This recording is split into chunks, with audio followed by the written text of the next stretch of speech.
What does life look like in one of the most oppressive regimes in modern history? The mere thought of it might suffocate you. In North Korea, every aspect of your life is meticulously controlled, from the color of your clothes to the very movies you watch. Imagine a place where even your hairstyle is dictated by the government, a place where a random screenshot of your phone could be sent directly to the authorities, monitoring your every move. Imagine living in a country where guilt isn't just personal, it's inherited. The government of North Korea practices a law known as guilt by association. In this regime, the crimes of one person extend to their entire family and sometimes even future generations. When Shin Dong-hyuk was born in 1982, his mother, a pregnant prisoner, gave birth in a political labor camp. The North Korean government believed that because of her tainted blood, Shin's life was already marked. Shin's story is just one of many. For him, this meant growing up in hellish conditions, surviving on meager portions of corn porridge, and eating rats and grass, just to stay alive. One day, at just 13 years old, Shin overheard his mother and brother plotting to escape. What did he do? He ran to the guards. Why? Because at that moment, all Shin wanted was extra food, anything to quell the gnawing hunger.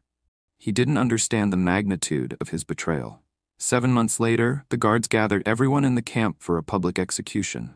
In front of Shin, his mother was hanged and his brother was shot dead, all because of the betrayal he had unwittingly caused. Shin Dong-hyuk's life didn't end in that camp. In 2005, at 23 years old, he managed to escape.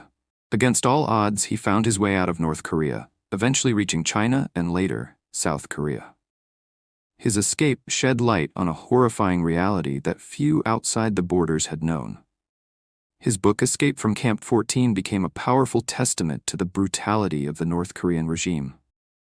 Let's step back for a moment and imagine North Korea. 25 million people living under the thumb of a dictatorship, their every move tracked and controlled.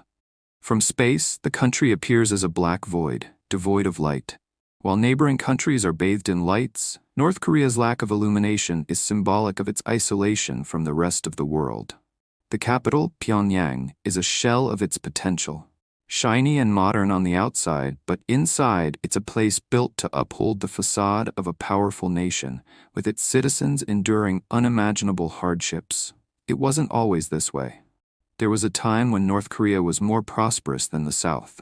But by the late 90s, everything started to unravel. The collapse of the Soviet Union had catastrophic effects on North Korea, cutting off the aid they had relied upon for years. A series of devastating floods and droughts followed, and the famine of 1995 to 1998 began, killing an estimated 500,000 to 2 million people. In the midst of the